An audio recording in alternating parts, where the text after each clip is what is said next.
নমস্কার, আমাদের চ্যানেলে আবার সবাইকে স্বাগত জানাই। ডাব্লিউবিসি স্পেশাল আমাদের এই চ্যানেলটি, স্পেশালি বাংলা অপশনালের ক্লাস তোমরা পেয়ে যাও।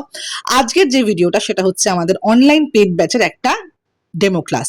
এখানে আমরা আলোচনা করেছি ফসিল গল্প নিয়ে। ফসিল গল্প আমরা কিভাবে অনলাইন পেড ব্যাচ করাই সেটা আলোচনার একটা বিষয় তোমাদের সাথে শেয়ার করছি, ছোট্ট একটা ক্লিপ। সেখানে তোমরা দেখতে পাবে আমরা আমাদের পেড ব্যাচে কিভাবে ক্লাস করাই। তোমরা জয়েন করতে চাইলে স্ক্রিনে দেওয়া নাম্বারে অবশ্যই কন্ট্যাক্ট করো এবং ভিডিওটা পুরোটা দেখো, তাহলে তোমাদের অনেক ধারণা হবে যে আমরা অনলাইন পেড ব্যাচটা কিভাবে করাই এবং আমরা কিভাবে আলোচনা করি, টেক্সট কিভাবে পড়ি, সবটা কিন্তু তোমরা দেখতে পাবে। তাহলে তোমরা দেখে নাও ফসিল গল্পের আলোচনা, যেটা ডাব্লিউবিসিএস এর বাংলাতে রয়েছে।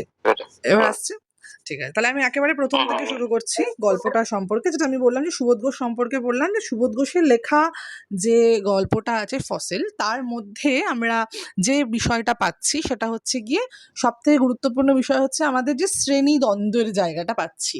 শ্রেণী দ্বন্দ্ব বলতে গেলে আমরা এখানে তিনটে শ্রেণী পাচ্ছি, একেবারে ধনী সম্প্রদায়, মধ্যবিত্ত সম্প্রদায় এবং নিম্নবিত্ত সম্প্রদায়। এবং এই যে গল্পের মধ্যে আমরা কিন্তু একটা ট্রানজিশন ফেজ পাচ্ছি। কি ট্রানজিশন ফেজ? সামন্ততন্ত্র থেকে ধনতন্ত্রের মধ্যে যখন যেভাবে পৃথিবীটা আস্তে আস্তে চলে গেছে। এরকম তো আমরা দেখেছি যে প্রথমেই সামন্ততন্ত্র ছিল হচ্ছে এগ্রিকালচার ভিত্তিক, চাষ ভিত্তিক, কৃষি ভিত্তিক।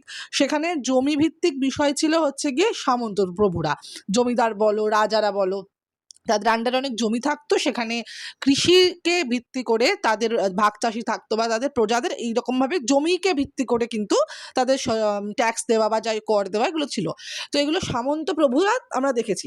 এবং শুধুমাত্র ভারতবর্ষে নয়, ওভারঅল পুরো পৃথিবীতে কিন্তু সামন্ততন্ত্রের যে উন্মেষ, ফিউডালিজম কিন্তু আমরা দেখতে পেয়েছিলাম। এরপর আস্তে আস্তে কৃষিভিত্তিক জায়গাটা আস্তে আস্তে সরে এলো, গ্রাম ভিত্তিক জায়গাটা আস্তে আস্তে সরে এলো, আর শহরের উন্মেষ ঘটলো এবং সেখানে জন্ম নিল কি বিভিন্ন কারখানা, ব্যবসা বাণিজ্য। এবং সেখানে একটা নতুন জন্ম নিল হচ্ছে কি একটা জাতি, শ্রমিক জাতি। কৃষক জাতি এবং শ্রমিক জাতি আমরা একেবারে যদি সমাজের যদি আমরা যে আমরা শ্রেণীকে যদি আমরা পিরামিডের মতো সাজাই, তাহলে একেবারে নিচের তলার মানুষ হচ্ছে কি একেবারে যারা খেটে খাওয়া মানুষ, শ্রমিক শ্রেণী এবং কৃষক শ্রেণী। তো কৃষকেরা ভিত্তি করতে হচ্ছে জমি কেন্দ্রিকতায়, কৃষিভিত্তিক জায়গা থেকে, এবং শ্রমিকেরা হচ্ছে গিয়ে বিজনেস, ব্যবসা, কারখানা, হ্যাঁ, শিল্পভিত্তিক জায়গা থেকে কিন্তু আমরা সেখানে দেখেছি। তো এই যে সামন্ততন্ত্রের একটা জায়গা, সেখান থেকে ধনতন্ত্রের যে পরিবর্তন বা বিবর্তন যাই বলো না কেন, সেই জায়গাটা কিন্তু আমরা এই ফসিল গল্পে দেখতে পাই। তো এইখানে গৌরব আমাদের, এখানে সুবোধ ঘোষের একটা অসামান্য কীর্তি হচ্ছে এই গল্পে আমরা তিনটে শ্রেণীকেই দেখতে পাচ্ছি, ধনী, মধ্যবিত্ত এবং নিম্নবিত্ত। তাহলে অঞ্জনগড়ের মতো একটা জায়গা, সেইখানে কৃষিভিত্তিক জায়গা খুবই কম ছিল, সেখানে একেবারে অনুর্বর জমি ছিল। কিন্তু হঠাৎ করে মুখার্জি বলে একটা ক্যারেক্টার এলো, সেই মুখার্জি হচ্ছে গিয়ে ক্যারেক্টারটা হচ্ছে গিয়ে মধ্যবিত্ত শ্রেণীর প্রতিভূ। সে শিক্ষিত, তার মাথায় বুদ্ধি আছে এবং তারা মানুষের সাহায্য করতে চায়। তো এখানে একটা দুলাল বাহাদুর যে ক্যারেক্টারটা রয়েছে সেটা হচ্ছে শ্রমিকের নেতা, ঠিক আছে। এরকম আমরা অনেক ক্যারেক্টার দেখতে পাবো এখানে, যেখানে অনেকগুলো শ্রেণীর প্রতিনিধিত্ব তারা করছে। এই যে অঞ্জনগড়ের যে জায়গাটা, যে নেটিভ স্টেট বলা হচ্ছে, মহারাজা আছেন সেই জায়গাটার কথা বলা হচ্ছে, অর্থাৎ এখানে কিন্তু একটা সামন্ততন্ত্র কিন্তু প্রথম থেকে ছিল। এই সামন্ততন্ত্র সরে গিয়ে আস্তে আস্তে ধনতন্ত্রের যে উন্মেষ ঘটছে সেটা আমরা দেখতে পাচ্ছি। এবং এই সামন্ততন্ত্র বলো বা ধনতন্ত্র বলো, এই দুটোর মধ্যে যে মানে একটা যে লিঙ্কিং যে জায়গা, সেটা হচ্ছে কি খেটে খাওয়া মানুষ। সামন্ততন্ত্রে যারা নিষ্পেষিত হতো তারা কৃষক, এবং ধনতন্ত্রে যারা নিষ্পেষিত হয় তারা শ্রমিক, ঠিক আছে।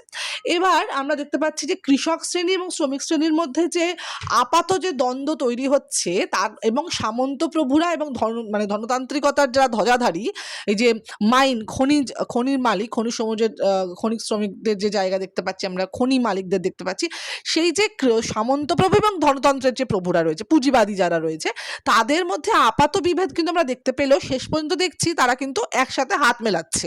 যখন তাদের মানে কি বলবো, আখের গোছানোর জন্য, তাদের স্বার্থ সিদ্ধির জন্য তারা কিন্তু শ্রমিকদেরকে মেরে ফেলতে পিছপা হচ্ছে না, এবং কৃষকদেরকেও তারা কোনোভাবেই মানে নিজের স্বার্থ সিদ্ধির জন্য সামন্ত প্রভুরাও যা, ধনতান্ত্রিক প্রভুরাও কিন্তু তাই। সেটাই তো আমরা দেখতে পাচ্ছি। বাট তুমি বলো, তুমি যে গল্পটা পড়েছো, এই গল্পের মধ্যে তোমার যে মানে মনে, তুমি যে বুঝতে পেরেছো বা না বুঝতে পেরেছো, তোমাকে তুমি বলেছিলাম যে আগে টেক্সটটা আমরা পড়ে নেব। তুমি টেক্সটটা যতটুকু পড়েছো তাতে কি তোমার বুঝতে অসুবিধা হয়েছে সেটা আগে তুমি আমায় বলো, তারপর আমরা আলোচনা করছি। ম্যাডাম, ব্যাপারটা হচ্ছে আমি টেক্সট পড়ার থেকে তো ওই আমি অডিও গুলো শুনেছি, মানে হচ্ছে ইউটিউব অডিও যেটা রয়েছে, ঠিক আছে, সুবোধ ঘোষের ইউটিউব অডিও রয়েছে, ওটা দিয়ে আমি শুনছিলাম। ওটাও বলছিলাম, যেহেতু আমি কাজের মধ্যে থাকতে থাকতে এগুলো আমি শুনেছি। ম্যাডাম ব্যাপারটা হয়ে গেছে যে আমি এটা গুলিয়ে ফেলছি একটা জায়গায়, যে ওই মানে কি বলবো, বোঝাবো মানে এই গল্পটা মানে অন্য ধরনের, মানে না মানে যেরকম আগে যে গল্পগুলো আমরা পড়েছি, মানে কোনো একটা থিম নিয়ে বা করে, এখানে অবশ্যই রয়েছে থিম, বলতে আমি সেটা ধরে উঠতে পারিনি ম্যাডাম, মানে হ্যাঁ, হয়তো পড়ারই অভাব আছে, সত্যি কথা বলতে গেলে এটা একবার ভালো করে পড়ারই রিডিং হয়তো দেবে। অভাব আছে। হ্যাঁ, একবার একটু ভালো করে পড়বে, একটু বড় গল্প এবং এখানে কিছুটা অনেকগুলো, বুঝেছি হ্যাঁ, কিন্তু অনেকগুলো ক্যারেক্টার রয়েছে। আমি যে বললাম ৩ টে শ্রেণীর কথা এখানে বলা হচ্ছে, যে একেবারে ধনতান্ত্রিক মানে সামন্ততান্ত্রিক জায়গা থেকে ধনতান্ত্রিক জায়গার মধ্যে যে আমরা একটা পরিবর্তনের জায়গা দেখতে পাচ্ছি, এবং কৃষক শ্রেণী, শ্রমিক শ্রেণীর জায়গা, এবং শেষ পর্যন্ত গিয়ে আমরা কিন্তু যে ট্রানজিশনের মধ্যে শেষ পর্যন্ত গিয়ে একটাই জায়গা তালাচ্ছে, সেটা হচ্ছে ফসিল। এই ফসিলটা বলতে কারা, এবং এই গল্পটা শেষের দিকে আমরা অনেকটা বড় গল্প, এবং গল্পটা শেষের দিকে আমরা যখন দেখতে পাচ্ছি যে প্রথম কথা হচ্ছে বয়ান অসামান্য, গল্পটার অসামান্য বয়ান, এত সুন্দর মানে আলোচনা, বলার জায়গা, ঠিক আছে।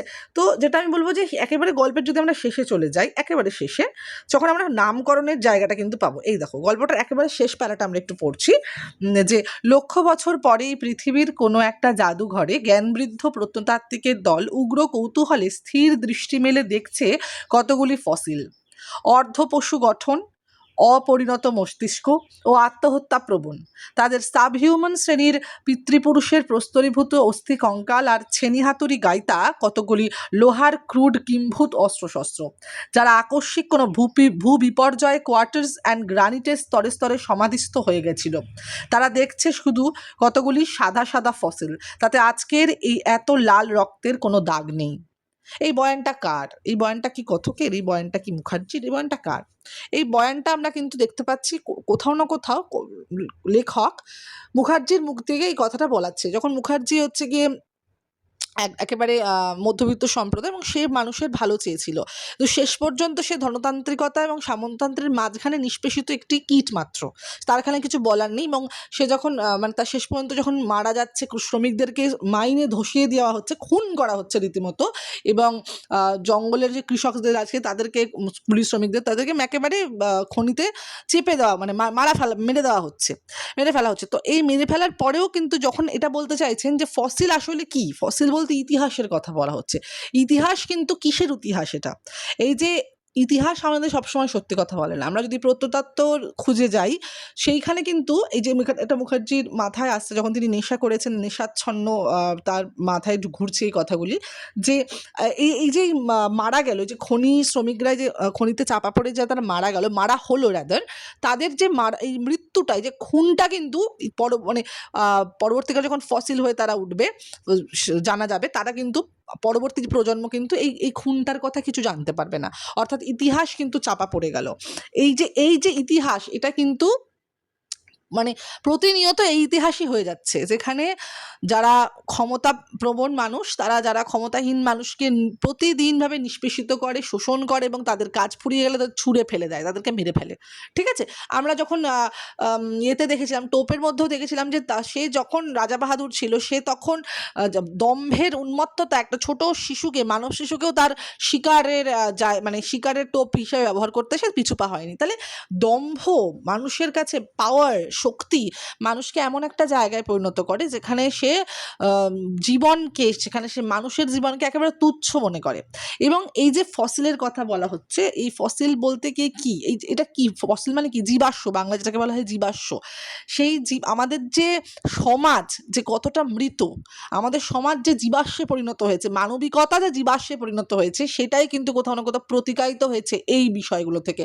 এবং নামকরণের সার্থকতার দিক থেকেও পুরো গল্পটা আলোচনা তো আমরা করব, তার সাথে এই যে শেষ প্যারাটা, এটা হচ্ছে কি বেসিক নামকরণে যে ফসিল শব্দটার উৎপন্ন, মানে একেবারে উৎপত্তি তো এইখানে দেখতে পাচ্ছি। পুরো গল্পের জুড়ে কিন্তু আমরা ফসিল শব্দের কোথায় খুব একটা ব্যবহার নেই, এইখানে আমরা একেবারে শেষের দিকে ফসিল শব্দের ব্যবহার আমরা দেখতে পাচ্ছি, এবং এখানেই কিন্তু আমরা নামকরণের সার্থকতাকে ধরতে পারবো। ঠিক আছে, আমাদের কিছু, যখনই আমরা গল্প পড়বো, আমাদের কিছু কিওয়ার্ডস মাথায় রাখতে হবে, এবং টেকনিক্যাল বিষয় যখন আমরা একবার নর্মাল, যখন আমরা প্রথমবার পড়লাম রিডার হিসেবে পড়বো, হ্যাঁ, আমরা নর্মাল পাঠক হিসেবে পড়বো, কিন্তু যখন আমরা দ্বিতীয়বার গল্পটা পড়বো, তখন কিন্তু আমাদের একটু চেষ্টা করবে যে একটা হাইলাইটার নেওয়া, যদি তুমি দিয়ে পড়ছো, কি বলে, হার্ড কপি নিয়ে পড়ছো, একটা দাগ দিলে, বা যদি তুমি ইয়ে করছো পিডিএফে পড়ছো, একটু হাইলাইট করে রাখলে, ঠিক আছে? তো সেগুলো করে রাখলে কি হবে, পরবর্তীকালে যখন তুমি দেখবে তোমার যখন মানে উত্তর লেখার জায়গা হবে না, তখন উত্তর লেখার জায়গার সময় কিন্তু এই কোটেশনগুলো তোমার সাহায্য হবে। তো নামকরণের সার্থকতার মধ্যে যদি ফসিল গল্পের আলোচনা করি, তাহলে কিন্তু এটাই আমাদের বলতে হবে যে প্রথম কথা আমাকে টেক্সটটা খুব ভালোভাবে বুঝতে হবে, যে এই যে ফসিল শব্দটা, যে জীবাশ্ম শব্দটার ব্যবহার, শুধু এই যে ফসিল কথাটার ব্যবহার কেন এলো, একেবারে শেষে এলো, এবং এই যে লাইনটা, যে ইতিহাস কিভাবে গড়ে ওঠে, পুরো সমগ্র সভ্যতার ইতিহাস কিন্তু এটার ওপরেই দাঁড়িয়ে রয়েছে। অর্থাৎ ধনতন্ত্র বলো, সামন্ততন্ত্র বলো, যাই বলো না কেন, যেখানে ক্ষমতাবান মানুষ ক্ষমতাশীল মানুষকে ক্ষমতাবান মানুষ ক্ষমতাহীন মানুষকে ব্যবহার করে, প্রতিনিয়ত তাদেরকে নিষ্পেষিত করে, তাদেরকে শোষণ করে, এবং শেষ পর্যন্ত তাদেরকে কিন্তু যখন তাদের দরকার ফুরিয়ে যায় একেবারে পিষে ফেলে দেয় এবং মেরে ফেলে, ঠিক আছে? তো এই জায়গাটা কিন্তু একটা প্রতিকায়িত জায়গা। ফসিল শব্দটা একেবারে রূপকার্থে আমরা ব্যবহার করতে পারি নামকরণের সার্থকতার হিসাবে, এবং অবশ্যই যে শ্রেণী ম্যাডাম একটা কথা বলবেন ম্যাডাম, বলো। মানে ফসিল ব্যাপারটা হচ্ছে কি, ফসিল মানে হচ্ছে জীবাশ্ম, মানে হচ্ছে কিনা যেগুলো বছর পর বছর চাপা টাপা পড়ে থাকলো, এগুলোই তো জীবাশ্ম, মানে একদম একদম সেখানগুলো যখন এখন পাই আমরা, তাহলে বলো এর সাথে এটা কেন হচ্ছে, আমি মানে টেক্সটটা মানে বোঝাতে চাইছি কি, মানে এই যে নিম্নবিত্ত যে সমাজে, মানে যারা মানে একদম গরিব শ্রেণীর যারা মানুষরা রয়েছে, তাদেরকে রীতিমতো পেশাই করছে মধ্যবিত্ত উচ্চবিত্তরা, সেই হিসাবে কি এটা বলতে চাইছে? না, এটা তো এক নম্বর। এটা তুমি যদি গল্পটা টেক্সটটা যদি ভালো করে পড়ো, তাহলে বুঝতে পারবে যে যে কিছু শ্রমিক শ্রেণী ছিল, তাদেরকে খনিতে চাপা ফেলে মেরে ফেলা হয় আর কি, ঠিক আছে? তো এই যে এখানে দেখো, হ্যাঁ, এই যে 14 নম্বর পিটের কাছে মোটর গাড়ি আর মানুষের একটা জনতা, ফৌজদার গাড়ি, ভিতর থেকে দারোয়ানরা কম্বলে মোড়া দুলাল মাহাতোর লাশটা টেনে নামালো। এই যে দুলাল মাহাতোর যে একজন আছে, তাকে, যে শ্রমিকের নেতা ছিল, তাকে লাশটা টেনে নামালো হলো, এবং ট্রাক বোঝাই এলো, লাশ এলো আরও, ক্ষুধার্ত পিঠটার মুখে সব দেহগুলি তুলে দারোয়ানরা ভুজ্জি চড়িয়ে দিল একে একে। অর্থাৎ তাদেরকে মেরে ফেলে, তাকে কি করা হয়েছে, যে পিঠ আছে না, 14 নম্বর পিঠ বা খনি আছে, তাদেরকে মেরে ফেলে চাপা দেওয়া হলো। তারা মেরে ফেলা মরে হয়ে গেছে, তাদেরকে চাপা দিয়ে দেওয়া হলো, এবং সেটা কিন্তু জানতো মুখার্জি, এবং পুরোপুরি যে মানুষদেরকে মেরে হত্যা করে তাদেরকে মাটি চাপা দেওয়া হলো, সেটা কিন্তু পরবর্তীকালে সেটা কি হবে, জীবাশ্মে পরিণত হবে, মানুষের কঙ্কালে পরিণত হবে। এই যে সমাজের যে কঙ্কাল, যেটা কিন্তু কেউ খবর রাখে না, সেটা কিন্তু মাটিতে চাপা পড়ে যাচ্ছে, এগুলো প্রতীক, একেবারেই প্রতীক, যে দিনের পর দিন মানুষ শোষিত হচ্ছে, এবং এই যে তাদেরকে একেবারে কঙ্কালে পরিণত করা হচ্ছে, তাদেরকে মেরে ফেলা হচ্ছে, নৃশংসভাবে হত্যা করা হচ্ছে, এবং সেই খবরটা কেউ রাখে না। এবং এই যে মুখার্জি যে ক্যারেক্টারটা আছে না এখানে, যে সে প্রথমে যখন গল্পটা তুমি যদি পড়বে, একেবারে প্রথম দিকে দেখবো যে সে একেবারে হিতবাদী একটা জায়গা, যে শিক্ষিত, এবং তার জন্যই এই যে কি বলবো, তার এই যে অঞ্জনগড়ের মানে তোমার এত উন্নতি, সে খনির কথা বলছে, যে আমাদের খনিজ সম্পদের মানে সম্পন্ন যে অঞ্জনগড়ের কথা সেই প্রথমে জানাচ্ছে, এবং ধীরে ধীরে একটা বিশাল বড় ইন্ডাস্ট্রি তৈরি হচ্ছে। তো সেই জায়গা থেকে দাঁড়িয়ে সে প্রথমে মানুষের সাহায্য করতে চেয়েছিল, কিন্তু শেষ পর্যন্ত ধনতন্ত্র এবং সামন্ততন্ত্রের মাঝখানে পড়ে সে একটা মধ্যবিত্ত সমাজ, যেহেতু আমরা জানি মধ্যবিত্ত সমাজের অনেক কিছু করার থাকে, কিন্তু ক্ষমতার অভাবে, অর্থের অভাবে কিন্তু অনেক কিছু করে ওঠা হয় না, এবং কিছু কিছু সময় আমাদের আপোষ করে নিতে হয়। তো এই আপোষের কিন্তু বিশাল বড় একটা জায়গা কিন্তু মধ্যবিত্ত শ্রেণী, এবং এইখানে মুখার্জি কিন্তু সেই প্রতিনিধিত্ব করেছে। এবং ফসিল হচ্ছে কি, মানে এখানে লিটারাল মিনিংয়ে ফসিল বলতে হচ্ছে কি, যে দুলাল মাহাতোকে মেরে ফেলা হলো, শ্রমিক যে নেতা ছিল তাকে মেরে ফেলা হয়েছিল, এবং মেরে ফেলে 14 নম্বর পিঠের ওখানে ধসিয়ে দেওয়া হলো, এবং আরও কিছু মানে আরও কিছু লাশ এনে সেই 14 নম্বর পিঠ বা এই খনির নিচে মাটি চাপা দিয়ে দেওয়া হলো। এই যে নৃশংস খুন, এই যে মাস কিলিং, এতজনের মৃত্যু, সেটা কিন্তু আমরা যদি আমরা হরপ্পা সভ্যতা, মহেঞ্জোদারো সভ্যতা আমরা ইতিহাস পড়েছি প্রত্নতাত্ত্বিকের জায়গা থেকে, সেখানে আমরা জানতে পেরেছি মাটি খুঁড়ে পাওয়া গেছে প্রচুর, কিভাবে মারা গেছে মানুষ, তাদের কথা আমরা জানতে পেরেছি। বা আমরা বিভিন্নভাবে ইতিহাস যখন দেখি, প্রত্নতত্ত্বের উপরে যদি মানে যদি আমরা রিলাই করে দেখি, তাহলে দেখতে পারি যে প্রত্নতত্ত্বের উপরে আমরা বিভিন্নভাবে, যে মানুষ কীভাবে মারা গেছে, অনেক সময় হরপ্পা সভ্যতা পড়তে গিয়ে আমরা দেখি যে মানুষের মাথায় আঘাতের চিহ্ন বা বিভিন্নভাবে। তো কি হয়েছিল সেটা আমরা জানি না, আমরা একটা অ্যাজাম্পশন করে নিই। তো এখানেও কিন্তু তিনি, যে মুখার্জি, সে শিক্ষিত, সে ভাবছে যে বহু বছর বাদে যখন এই যে মানুষগুলোকে মেরে ফেলা হলো, মেরে ফেলে এদেরকে চাপা দেওয়া হলো। এত মানুষের লাশ একসাথে, যখন পরবর্তীকালে পরবর্তী প্রজন্ম এটা খুঁজে পাবে, তারা কি ভাববে? তারা ভাববে যে এরা কিন্তু একটা অপরিণত মানুষ, আত্মহত্যা করেছে, তারা কোথাও না কোথাও আত্মহত্যা প্রবণ একটা মানুষ। এবং এই যে কঙ্কাল খুঁজে পাওয়া যাবে, এদেরকে যে খুন করা হয়েছে সেই কথাটা তো, এই যে বলছে না লাল রক্তের দাগ এতে দেখা যাবে না, তারা এখন কঙ্কালে পরিণত হবে। অর্থাৎ সময় ধীরে ধীরে কি করে, সময় ভুলিয়ে দেয়, নৃশংসতাকে ভুলিয়ে দেয় এবং কোথাও না কোথাও অস্তিত্বকে মুছে ফেলে। আর যে আছে না, সময়ের ঘষা লেগে শিলালিপি ক্ষয়ে যায়, তো তাই হয়। তো তো ওটাই মুখার্জি বলছে যে এই যে এত যে এদেরকে মেরে ফেলা হলো, তাদের কিন্তু কোনো রক্তের দাগ লেখা থাকবে না যখন পরবর্তী প্রজন্ম তাদের কঙ্কাল হিসেবে দেখবে। তো সমাজের যে এই যে কঙ্কাল, এই যে সমাজ যে এমন একটা জায়গায় পরিণত হয়েছে যেখানে মানুষের যে মানবিক বৃত্তিগুলো, সূক্ষ্ম প্রবৃত্তিগুলো, মানবিকতাগুলো একেবারে ধুয়ে মুছে গেছে এবং মানুষ নিজের স্বার্থসিদ্ধির জন্য খুন করতে পিছপা হয় না, মানুষকে মেরে ফেলতে পিছপা হয় না, সেই জায়গাটা কিন্তু আমরা এখানে দেখতে পাচ্ছি। তুমি টেক্সটটা আরেকটু ভালো করে পড়লে কিন্তু আমরা আরও ভালোভাবে বুঝতে পারবো। তো পুরো টেক্সটটা তো তোমাকে পড়ানো এখানে পসিবল নয়, চেষ্টা করবে একটু টেক্সটটা পড়ে নেওয়ার। না